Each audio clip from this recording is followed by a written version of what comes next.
오늘 말씀은 사무엘상 18장 17절에서 30절까지 말씀인데요. 17절에서 25절까지만 읽도록 하겠습니다. 사울이 다윗에게 이르되 내 맏딸 메랍을 내게 아내로 주리니 오직 너는 나를 위하여 용기를 내어 여호와의 싸움을 싸우라 하니 이는 그가 생각하기를 내 손을 그에게 대지 않고 블레셋 사람들의 손을 그에게 대게 하리라 함이라.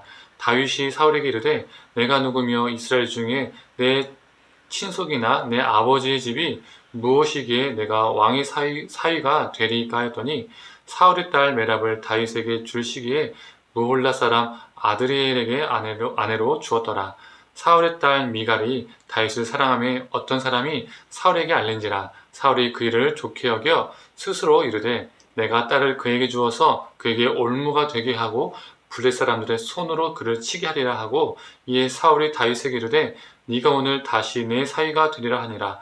사울이 그의 신하들에게 명령하되 너희는 다윗에게 비밀히 말하여 이르기를 보라 왕이 너를 기뻐하시고 모든 신하도 너를 사랑하나니 그런즉 네가 왕의 사위가 되는 것이 가하니라 하라. 사울의 신하들이 이 말을 다윗의 귀에 전하매 다윗이 이르되 왕의 사위 되는 것을 너희는 작은 일로 보느냐 나는 가난하고 천한 사람이라 한지라. 사울의 신하들이 사울에게 말하여 이르되 다윗이 이러이러하게 말하더이다 하니 사울이 이르되 너희는 다윗에게 이같이 말하기를 왕이 아무것도 원하지 아니하고 다만 왕의 원수의 보복으로 블레셋 사람들의 포피 100개를 원하신다 하라 하였으니 이는 사울의 생각에 다윗을 블레셋 사람들의 손에 죽게 하리라 함이라. 아멘. 아침 묵상을 들으시는 모든 성도님들에게 하나님의 은혜가 있기를 간절히 소망합니다. 오늘 본문은 하나님을 이용하고 또한 사람을 이용하는 최고 절정의 모습을 보여주고 있습니다. 사울은 어떻게 하면 나라를 바르게 이끌고 또 어떻게 하면 이 블레셋을 이길 수 있을까, 그리고 나라의 안정을 찾을 수 있을까, 이것에 고민하기보다는 어떻게 하면 다윗을 죽일 수 있을까, 이 고민에 늘 빠져 있었던 사람입니다. 그리고 그가 생각해냈던 것이 딸과의 결혼이죠. 블레셋 전쟁에서 싸워서 이기면 자신의 딸 메랍과 결혼시키겠다고 제안을 합니다. 그런데 오늘 본문은요, 말해주고 있습니다. 다윗을 자신의 사위로 맞아들이고자 한 것이 진짜 목적이 아니라 그를 전장에서 블레셋에게 의해서 죽게 하는 것이 진짜 목적이었습니다. 여기 사울은 그냥 싸움도 아니고 여호와의 싸움이라고 표현하고 있습니다. 여호와의 싸움에 나아가 이겨서 돌아오면 내 딸을 주겠다는 겁니다. 사울은 다윗이 여호와의 이름을 매우 사랑하고 사모한다는 것을 알고 있었습니다. 다윗은 골리앗과의 싸움에서도요, 어떻게 싸웠습니까? 다윗은 여호와의 이름을 선포하며 싸웠습니다. 여호와의 이름이 모욕당하는 것을 참지 못하고 여호와의 이름으로 싸웠던 사람이 바로 다윗이었습니다. 이 사건에 대해서 사울은요, 당연히 신하들을 통해서 들었겠죠. 여호와의 이름을 가지고 싸웠습니다. 그리고 다윗은 여호와의 이름이 욕되게 되는 것을 정말 싫어했고 분노했었습니다. 이런 이야기를 신하들에게 들었을 겁니다. 여호와의 싸움이라고 말하면 다윗이 혹해서 그 싸움에 나가 싸울 것이라고 생각했던 것이죠. 그리고 그 싸움에서 다윗이 죽으면 너무나 좋은 겁니다. 싸움도 이기고요, 다윗도 죽이고요, 일석이조인 것이죠. 이처럼 사울은 다윗을 죽이기 위해서 여호와의 이름을 이용했습니다. 또한 그는 다윗을 죽이기 위해서 자신의 딸들을 이용했었습니다. 아무리 사람이 싫어도 그 사람을 죽이기 위해서 자신의 딸들까지 이용하는 아빠가 어디 있습니까?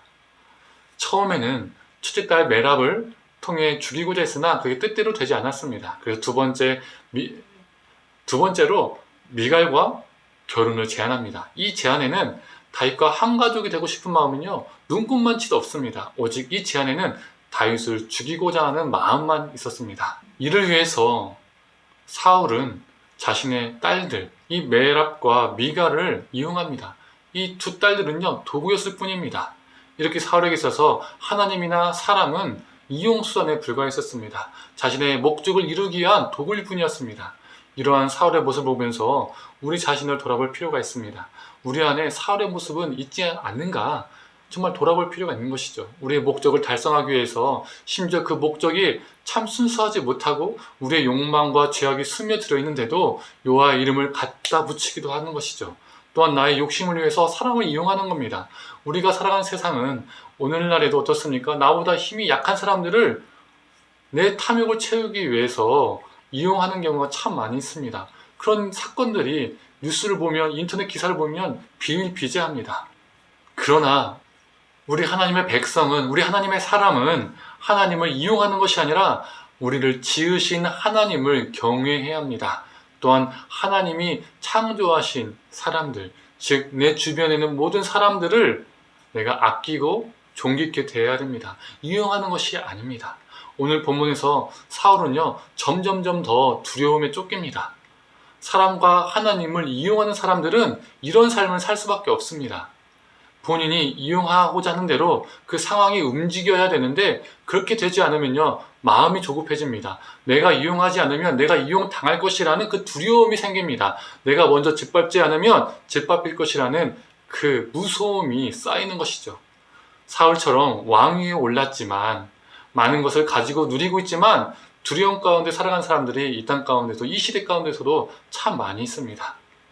성도님들, 저와 우리 성도님들이 사울과 같은 존재가 아니라 주어진 것에 감사하고 하나님과 동행하며 하나님을 경외하는 자, 또한 내게 허락된 사람들을 사랑하고 돌보며 살아가기를 간절히 소망합니다.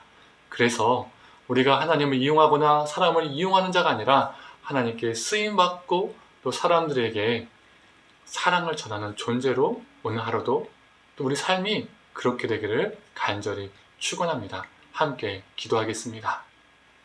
하나님, 사울은 다윗을 죽이고자 하나님을 이용하고 또 하나님의 이름을 도용하고 또 자신의 딸들을 사람을 이용하는 모습을 보게 됩니다.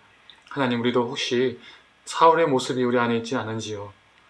우리의 목적을 달성하기 위해서, 얻기 위해서 하나님의 이름과 또 사람을 이용하는 모습은 우리 안에 있지 않은지요? 하나님, 그런 모습이 있다면 우리 용서해 주시고 불쌍히 여겨 주시고 하나님을 정말 이용하는 것이 아니라 하나님을 경외하고 하나님을 두려워할 줄 아는 마음으로 살게 하여 주시고 또 하나님께서 지으신 사람을, 정말 내 이웃을, 내 가족을, 그리고 내 동료들을, 내 동역자들을 존귀케 대하는 자로 살아가게 하여 주시옵소서. 모든 걸 감사드리며 사랑에 많으신 예수님의 이름으로 기도드립니다. 아멘.